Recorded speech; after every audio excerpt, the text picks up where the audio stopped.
Indiana Jones. It's a podcast about Indiana Jones. Every movie,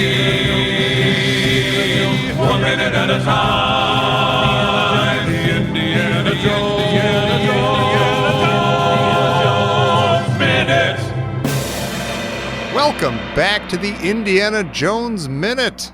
This is the podcast where we discuss Nevada's famous Indiana Jones and the Kingdom of the Crystal Skull 1 minute at a time. I'm Tom Taylor. I'm Pete Mummert. Gerald Christopher Marcus Porter. And today we're here to discuss minute 3 of Crystal Skull, which begins with the drag race ending as the convoy takes a right at the Atomic Cafe sign, and it ends with the convoy pulling up to an army base to the sad news that the base is closed. It's just like National Lampoon's Vacation. We start out this minute with that tow-headed American laughing. Yeah. And it's a fantastic laugh. And my question for you, Pete, is it encouraging or is it menacing? It's totally menacing. You see his gums. Like, you see like 2 inches of his gums. Like, if an animal does that, you know you're dead. Yeah. Well, now I had a question, Tommy. Yeah. What's his name? Brian Spaley. Oh. It's a total in-joke that nobody will get except for maybe Joe Spaley. Yeah, we know a guy who looks just like this. But that's not what you were getting at, I'm guessing. Or is it? I don't know. No.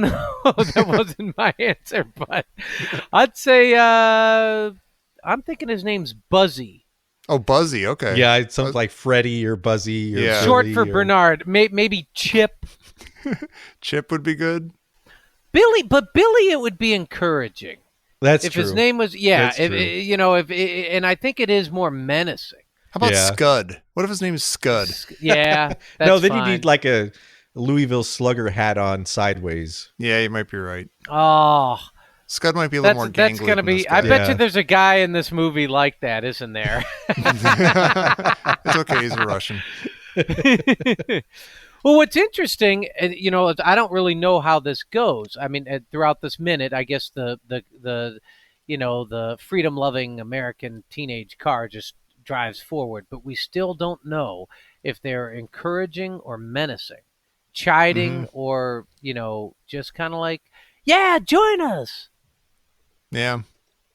We can go wherever we want. We're free. You're Yeah. fighting for our country. You got to do what you're told. Yeah. Can either of you guys wear a plain white tee? No. No. Yeah. Can't wear a plain black tee either, really. Oh, I'll often wear a plain black tee, but I can't wear Yeah. a plain Well, white that's tee. you all We day. know all can't, about yeah. you, Pete. So the young woman in the back says, "Go faster, faster!" Woo! That's a great idea. Is this a dig? It's at George Lucas by Spielberg. His famous faster, Go faster, more intense. intenser. That's funny. It probably is. Because this whole thing is a little homage to George. Yeah. I think that's all him, too. I think it's intentional. I think we said before he chose Elvis. He chose the Roadster. Yeah. He chose, Yeah. Get some American Graffiti in there. Yeah. Well, there's no Elvis in American Graffiti. There's not. And I Yeah. love American Graffiti. That's Me one of my very too. favorite movies. Which Yeah. so it's weird that I don't adore this beginning scene. But Okay, what if he had taken any song from the soundtrack of American Graffiti instead of Hound Dog? that might have helped. Yeah. That might have helped. Well, that's what I was getting at. I was getting at last episode, where is Hound Dog just too? Is it too dumbed down? Should he have chosen something a little more edgy, like I don't know, Yeah. maybe Rumble? Yeah. Maybe you're right. Or- Yeah.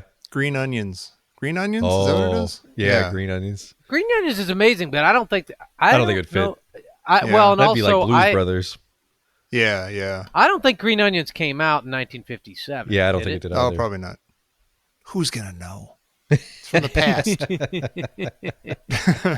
I'll say this, and I'm dead serious. We had our whole bow tie discussion in Temple of Doom.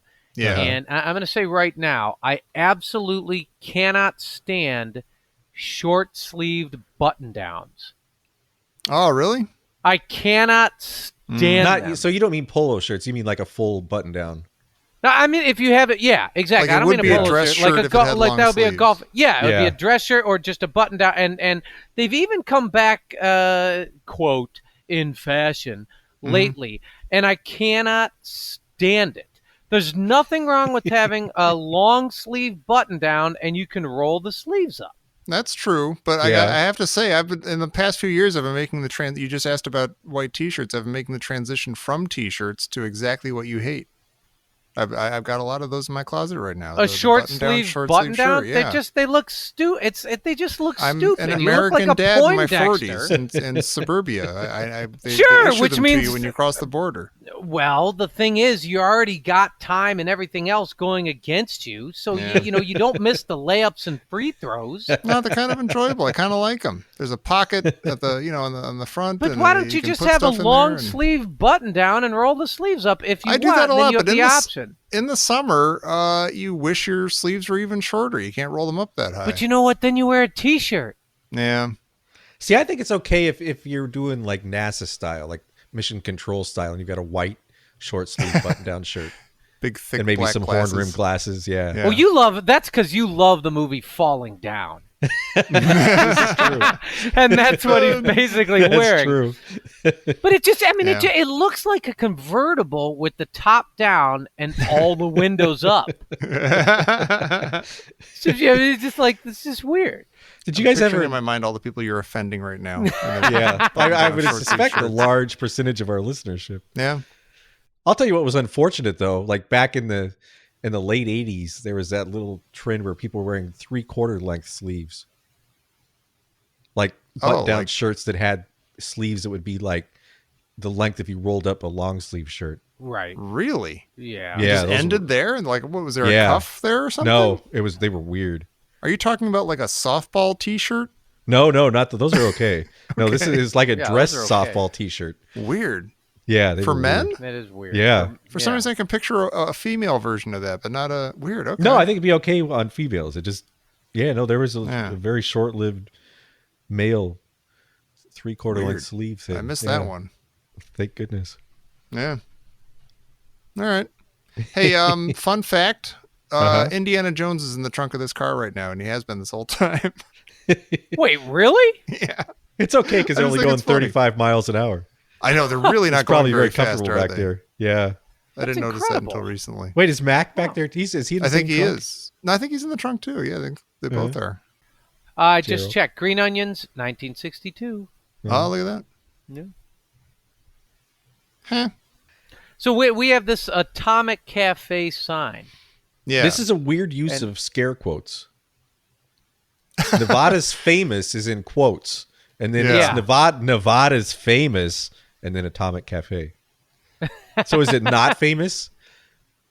Well, when do quotes become scare quotes? People are saying it's like that's what people say. Oh, this is Nevada's famous Atomic Cafe. Does that just mean like if they put it in quotes, like they don't have to produce evidence that it's famous or that it's from Nevada Maybe. or anything? Yeah. Well, somebody said it. We just put it on the sign. It's okay. Well, wait, do you call it Nevada, Pete? You don't call No, it I Nevada? know that's incorrect. I can't help but call it that.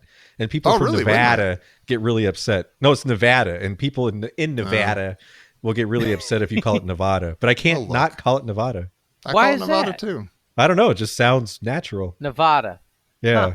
Nevada. Well, Nevada. that's the Midwestern thing, that long A, Nevada. Um, Was Nevada just settled solely by Midwesterners?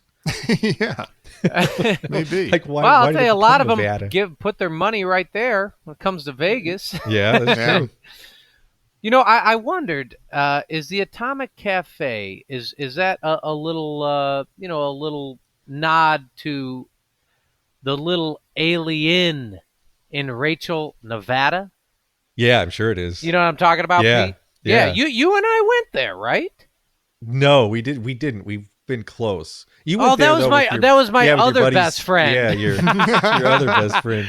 No, it wasn't Tom Taylor either. It Yeah, was wait, I your don't remember Nah. any third alien. best friend. You're alienating both of us. No, wait, are you saying alien like in IN? No, I'm gonna spell it in the town of Rachel, Nevada, which is the closest town to Area 51. Mhm. There's a famous little hotel / restaurant called the Little Alien, and that's Aw. spelled A''LE''INN. I don't get it. And it's great. I've been there a few times. It's and close to the black mail. It's the closest establishment to the black mailbox, right? Exactly, and it's an amazing little place. It's Yeah. really cool. The Little Alien, and I wondered if that's what this Atomic Cafe was kind of a little nod to. I'm sure it is, and also Yeah. like Las Vegas in the 50s was like they used to have tourists that would come just to watch the atomic bomb blasts.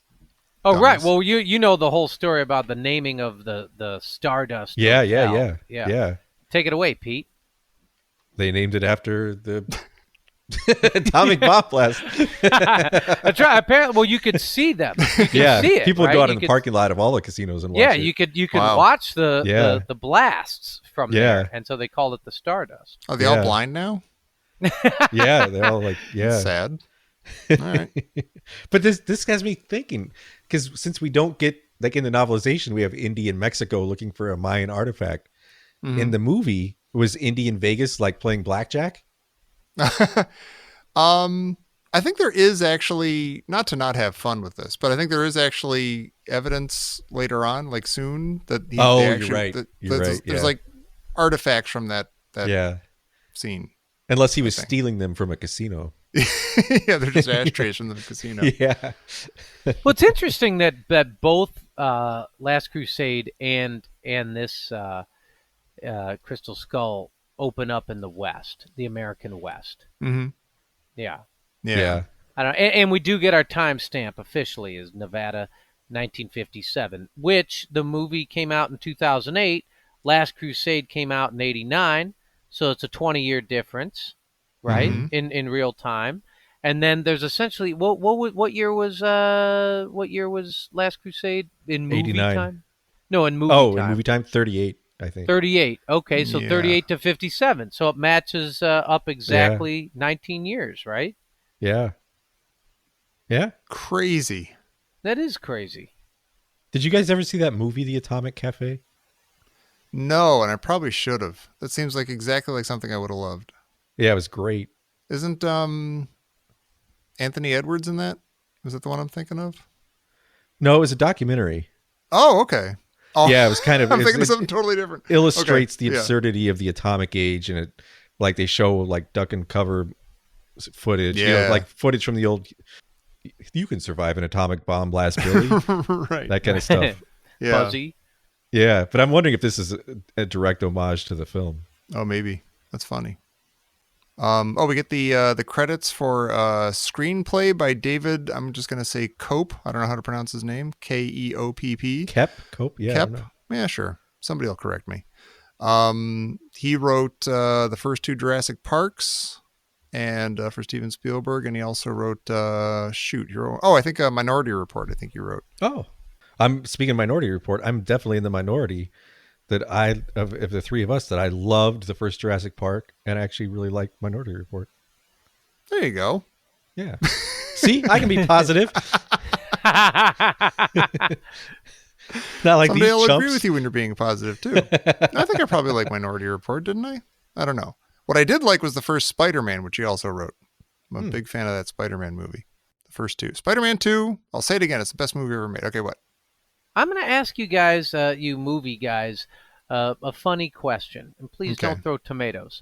So we get the screenplay by David, whatever, whoever corrects you, Kiop, Coep. Coep. We get the story by George Lucas and Jeff Nathanson, Yeah. and then we get towards the end of this minute, directed by Steven Spielberg. Right. Uh-huh. And so if there's so many chefs in the kitchen, is this how we get just a complete disaster buckle? No, we had all No. these chefs in the kitchen for. No, wait. Hang on. Okay. Was Raiders the exception? No. Every single movie ever made has at least this many people working on it. Raiders of the Lost Ark had story by George Lucas and Philip Kaufman and screenplay by Lawrence Kasdan, directed by Steven Spielberg. And that was a very good movie. Yes, it was. Okay. Yeah.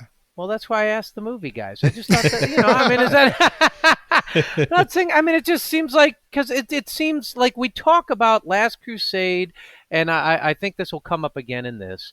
We talk about it's just like different visions, completely different visions. And if you There was have one a lot guy of that who's with this one. writing it and the other Yeah. guy is directing another guy's vision, I think the if you follow the whole history of the various screenplays, it really was all like, George kind of had this idea and he worked with various writers, and like I think they got to like the Frank Darabont version, and Steven Spielberg and Harrison Ford totally loved it, and George was like, and then he reworked it with Jeff Nathanson, and then that didn't quite, and then they finally brought in David Coeep because he was a Spielberg guy, but yeah, it sounds like it was like George would tell Steven stuff and Steven would tell the writer stuff, and there was a lot of push and pull, and like I think George Lucas's big thing was they decided, okay, yes, aliens, but no flying saucers,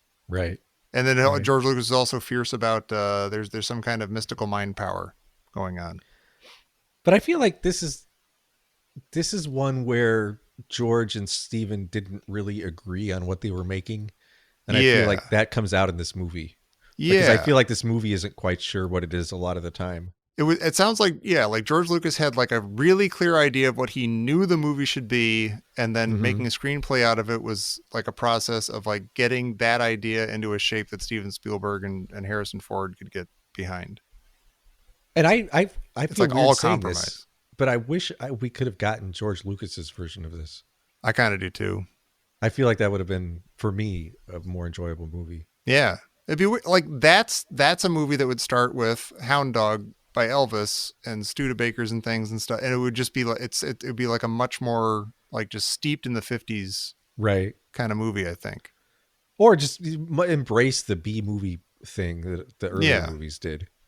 Yeah. look, I gotta, and I understand that there might be some coherency there, or consistency, but I'm just not cool with Indiana Jones and the Flying Saucer Men B movie thing. Yeah. It's just like I'm not cool with like Indiana Jones and the Creature from the Black Lagoon. Yeah. Right. And I think that's where Steven Yeah. Spielberg and Harrison Ford were too. They're like, Yeah.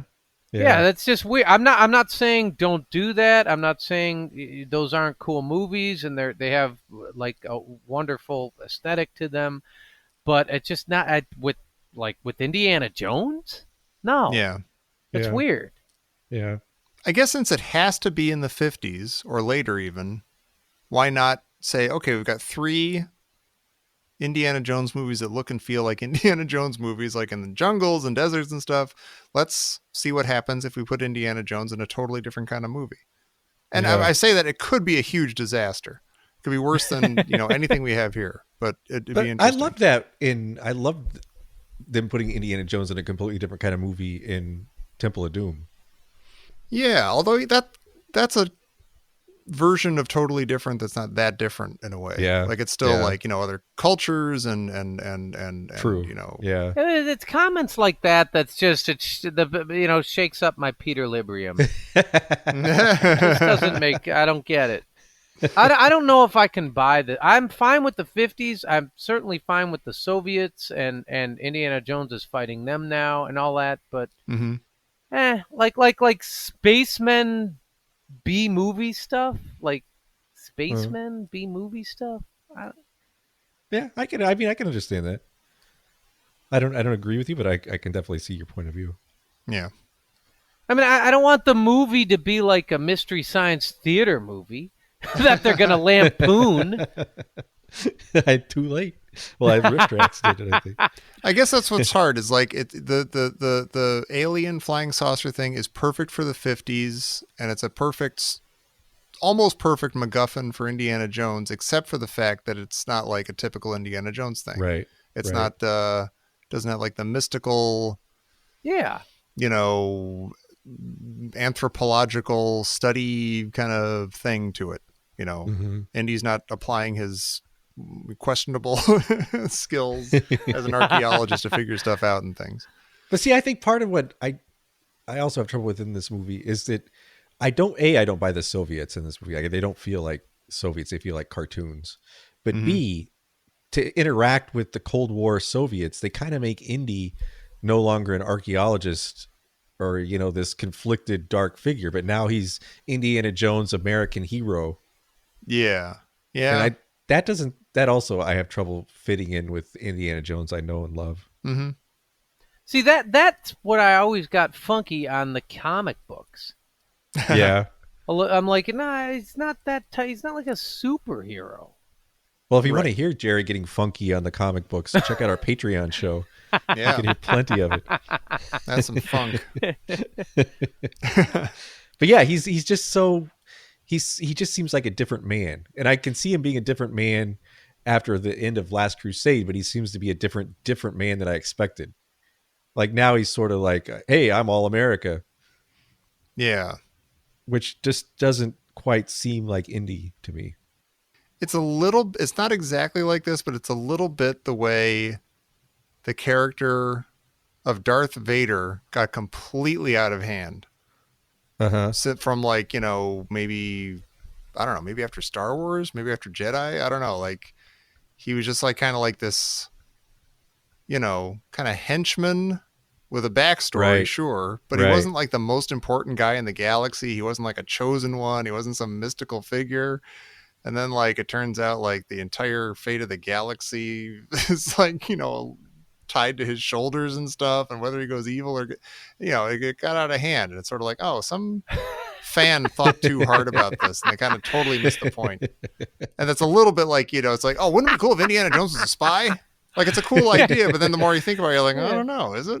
Maybe. He would never be a spy. No, he'd never be a spy. Not only that, I love you, Tommy, No. because he just summed it up. Like, that's what I love about Star Wars is that the first 10 minutes, you see this guy come in, he boards this rebel ship, and the door blows up, and he walks in. He doesn't even say anything. Yeah. He just kind of surveys the damage and Yeah. he just kind of keeps walking. Yeah. Then when he does choke the rebel, he's like, if this is a consular ship, where is if the diplomatic ship, where's the consular, ambassador, Yeah. whatever? He's just mad. Uh-huh. He's just like a guy. He's just a guy who's a great henchman who's mad. It's not like this super conflicted, emotional, fiery. Yeah. He's just this guy. That's why I think Star Wars is great. Mhm. And if you never made another movie after Star Wars, that would be fine. Yeah. There's part of me that completely agrees with you. Yeah. Yeah. It gets too much. Same with it. It gets a little much. See, I like the mythology of the trilogy. I love the whole like kind of operatic feel of it, and I don't think you get that with just Star Wars. All right. Yeah. I mean, yeah, you gain more story and more depth, but then you also get a little farther away from Right. I that yeah, I see scrappy that little point too. 70s Star Yeah. Wars movie. Right. That's all. Yeah. A little scrappy. It's got a It's kind of like I always say. Raiders has an edge to it. It has an edge. Yeah. Yeah. The guy's not a spy. He's not a spy. No, he's fairly conflicted in all of the movies. Even like we were kind of saying, he's more of an action hero than an archaeologist in Last Crusade, but he still was it's kind of that Han Solo, I'm in it for number one. Yeah. Yeah. And at this point, he's no Yeah. longer in it for number one. We were to believe that he's working for the bureaucratic fools. Yeah. Yeah. Like very happily and willingly. Right. Well, we'll get Yeah. there. We'll get there. And I promise listeners, we will not be negative. I will not be negative the entire time. We got to study this stuff. We got to pick it Yeah. apart. But Crying out definitely, loud. yeah. I think it'll be fun looking into some of the things that work and some things that don't work too. Yeah. Oh, I was going to say though about the whole screenplay thing and the story and everything. There's like 7 or 8 people who worked on various screenplays for this movie. And like, like even like, Frank Darabont was the guy who like brought in Marion and stuff. And it sounds like ideas from every single script made it to this final script. But then these are the only 3 people who are, Frank Darabont's name's not on it. Jeffrey Boehm's name's not on it anywhere. Are they in the closing credits? Do you know? I don't think so. I wouldn't expect them to be, but maybe. I don't know. Yeah. You know what's interesting? Is there no Tom Stoppard in here? That we know of. Yeah. Yeah. Was he? Yeah, I don't know. Well, we talked about him a bit in Last Crusade, right? Yeah. We kind of threw all the good parts his way. Yeah, that's probably Tom Stoppard. That was a good line. Right. It's interesting. Yeah, maybe they needed a Tom Stoppard for this one. Maybe. I feel like this needed maybe a little more than that. But it's got like the pedigree's all there. Like you look and it's got executive producers George Lucas and Kathleen Kennedy. Yeah. Produced by Frank Marshall. Story by George Lucas. Directed by Steven Spielberg. The gang's all of here. that should just say this is incredible. Yeah. Yeah. Like we should just be sitting back in our seats at this point, being just waiting for the majesty to wash over us. Mm-hmm. And John Hurt. And Jim Broadbent. You can't lose. The Soviet driver doesn't use his indicator to make that right-hand turn. Oh, really? That's how you know he's a commie. I was going to say, that's how you know he's now a die-hard miscreant. I think those Americans infected him. Those rebellious kids. Especially if he's leading the convoy. How's the rest of the guys could have missed the turn? Exactly. That would have been terrible. Yeah. Yeah. Unless he did the old timey signal right before we saw this, where he puts his hand out the window, like, bends the elbow. He probably did that. He's on his bike. Because, like you said, Jerry, they are going like 15 miles an hour at this point. Oh yeah. Yeah. What's interesting is, I haven't seen the rest. It's interesting it's a kind of a great opening with a lot of tension, and we talked about like sort of the Soviet thing and the American thing, and government bureaucratic fools thing versus like rebels, and it's great, and then they just kind of go their different directions, and I think it's interesting. It is an Indiana Jones motif there that I really like. Yeah, but maybe. Yeah. I don't know. Maybe it just kind of dissipates. They don't do anything. Like the guy doesn't really get in trouble. Nobody yells at him. I don't know. I mean, he doesn't. There's this tension built, and then like the guy just turns right, and the convoy just goes right, and they pull up to the gate, and the kids are like, "Okay, back to geometry." That's the default. We win. That's the default. These guys feel like 2008 version of Russians. They don't feel like Stalin era Soviet forces. Something about it that just doesn't ring true to me. Mm-hmm. Like the Nazis were often comedic characters in the original trilogy, but they also still felt like Nazis. Yeah, they weren't too cartoony in Raiders. They were legitimate jerks and legitimate foes. And no, they were legitimate jerks. In both of them. Yeah, and in The Last Crusade they get a little cartoony. Yeah. You know what's great about the bad guys in Raiders is that you have, Belloc is a Frenchman. Mm-hmm. Mm-hmm. And so it's like, we got the Nazis, but you also got, like Indiana Jones' shadowy reflection. Mm-hmm. I guess it's interesting in Last Crusade that Belloc version is an American. Well, just wait until you get Indiana Jones' shadowy friend from England in this one. Yeah. Oh, you're in for a treat. I'm in for a roller coaster ride. Hey, I noticed they pull up to the military gate, as you said, Tommy. It's closed. Wally World is closed. And that's just to interrupt you for a second. I think that's interesting. That's the signature shot for Steven Spielberg. That's directed by Spielberg right when they get to that gate. Oh, you're right. Huh. Anyway, go ahead, Jerry. Well, I noticed both U.S. military guards are equipped with whistles. Mm-hmm. Just in case. Like desert whistles. Yeah. I kind of think it's fascinating. Pete, you've been out to the desert like that. Uh-huh. You ever yell? I would have killed for a whistle. Well, if you yell, it's like it evaporates. It's amazing. Yeah. Unless you're in a canyon or something, but you're in these great wide open spaces, and you scream, and it's gone in a split second. Mm-hmm. I could see why. I guess the whistle would be a necessity. That also seems like a very 1950s accoutrement. Yeah. Like every, there's the 50s gym coach, there's the traffic cop in the 50s. Right. Like they always had that same whistle. Yeah. Hey, they make kind of a weirdly dumb move here that I'm just noticing. The cars pull up, and then the guy at the gate lifts the gate to let these guys walk towards the car. Yeah. But like, what's the point of the gate then if you're just going to Right. lift it and let I was people wondering that through? too. That's weird. Well, it's Yeah. interesting that the guy goes, "Sorry, gentlemen, this whole area is closed for weapons testing for the next 24 hours. That includes all on-base personnel." Yeah. So does he think that the convoy is trying to test weapons? No. He's saying that Like, they it are, could be the read base either is- way. Oh. Yeah, like they're not allowed in the base because there's weapons testings.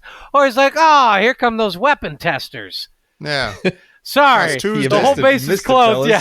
fellas. By the way, that guy is a fantastic actor. Oh, yeah? Oh, the MP here? The Yes, sergeant? I love Yeah. that guy. He's fantastic. I'm not disagreeing with you, but why do you like him so much? The way he delivers that line is perfect. Okay. Yeah, I guess it's that's what just an actor's really supposed good. to do. Yeah. Yeah. He's got like a pinch of twang in his voice, just a pinch. Mm-hmm. Mm-hmm. Yeah. And he backs it up, even, including, all on base personnel. And he regurgitates it like, he's had to say it a few times, and this is just, Yeah. standard procedure today. Yeah. It's the third convoy of the day. Why don't we put up a sign back at the Atomic Exactly. Cafe or It's something? really good. But see, I think this is a little moment, a little respite of Spielberg magic. Like this feels like it could be right out of Close Encounters. Yeah. Or like this, the guy, the bass, everything about this little part. He does well in the Until desert, they doesn't get out he? of the car. He puts Spielberg in the Well, desert. until they get and out of the- good stuff happens. Until the Soviets get out, he does. Yeah. Can't wait to watch this movie. I might watch it after this episode. I should. should have watched this movie tonight. Yeah. Do it. I have Honestly, no do it. idea what's going on. Yeah, I can't wait. It'll be a hoot. We'll do a special episode just for your reaction. Oh yeah, you should film one of those videos like where people watch the Star Wars trailers. Oh, yeah. And they film themselves reacting to it as they're watching it. Yeah. Maybe you should just film yourself reacting to this movie. Yeah. Or like a rapper watching, listening to Bohemian Rhapsody for the first time or something. YouTube's a weird place. Oh my god! How about all the unwrapping and unboxing videos? Oh, yeah. Yeah. Yeah. Bananas. Anywho, before we fall into that rabbit hole, do we have anything else for minute 3 of Crystal Skull? No, just we get if has every movie had a timestamp like this, a Nevada 1957. Yeah. Haven't they? I think Yeah. so. Yeah, we Yeah. had South I can't America, remember what the- 1936. Yeah. We South had America. Shanghai, Yeah. 34? 35. Come on, Tommy. 35. Was it 35? Yes. I don't know. I thought Was it it really? was 36. 36? No. Wait. What's going on? We've done this this is our 4th season. So I it's don't South remember any America, 1936. It's Shanghai, 1935. It's only Oh, one right. year You're before. right. Is that true? You're right. Yeah. You're right, Jim. Well, I don't remember Yeah, that it's at all. Utah, 1912. Yeah. Yeah. Wow. Jerry did his homework. Wait, do we get... I know we just did this movie minute by minute, but do we get 2 in Last Crusade? Do they do another one when he's on the... Yeah, off the coast on of Panama Portugal. Head? Oh, Yeah, okay, off the yeah, coast of yeah. Portugal. That's right. Yeah. Yeah. All right. I should pay more attention to every single minute of this thing that we're doing. Yeah. But yeah, Nevada, 1950, whatever. It's right in front of me. Nevada. I'd have to... Nevada, I'm sorry. And speaking of long A's, Midwestern long yeah. A's. Hey. Christy Porter. Yeah, this just in from Christy Porter, professor. Are those people in the dragster married? I kind of feel like we covered this last minute. I kind of think so. Yeah, she's hung up on the... Well, she, they come in over sexual the tension. wire. Yeah. It's a little outdated, a little She's slow. a psychiatry type there, a Yeah. psychology type. Well, That's I true. will say this: do you guys believe that they're teens? Because I don't. I think they could Maybe be in they're- college. Well, maybe they're Yeah. supposed to be teenagers, but I Yeah. don't. You know, They're they're young. like 28. I'm still saying they could be undercover spies sent to distract this Hmm. Russian convoy. Yeah, but the life expectancy in Nevada in 1957 was 36. Yeah. especially around the nuclear weapons testing. Yeah, like Sites. like that one guy, like the guy with the bared fangs, is having the best day of his life, but is this going to turn into the worst day of his life when he No, gets I irradiated? think here I think in a his couple minutes? his smile is radiant, and there's a reason for Hey. that. Like he's It's all that- super radioactive. Maniacal laugh with all the Yeah. take a Geiger counter up to him and like whoop, whoop, whoop, whoop, whoop, whoop, beep, beep, beep, He's beep, about to beep, turn beep. into a superhero villain, like a super villain in a Exactly. comic book. Yeah. He's just reading comic books under the covers with just his teeth. Doesn't need a flashlight. So it Go down, happens Green when Lantern. you eat every day at the Atomic Cafe. What's in these eggs? All right. Well, on that note, on the subject of atomic eggs, we're going to wrap this up for one more episode. I don't know. Do we need to tell them anything? Oh, yeah, we mentioned our Patreon show a couple of times. You should go to patreon.com/Indiana Jones Minute. And if you support us over there for a low recurring charge, you can get all sorts of stuff like early access to these shows. You can get access to our bonus show, Anything Goes, where we discuss all sorts of other Spielberg movies, blockbusters of yore, some Indiana Jones comic books. We're having a fun time over there. You can be part of that, and you can help us out, and it would be a beautiful thing. And whether you do that or not, you should come back on Monday for minute 4 of Indiana Jones and the Kingdom of the Crystal Skull here on the Indiana Jones Minute. Pete, what's your favorite Vegas hotel? Oh boy. Circus Circus. It's got a circus I've in it. always been partial to the Tropicana. I haven't been there in a long time, so maybe it's terrible now. But that was one of the last of the old timers on the strip. Yeah.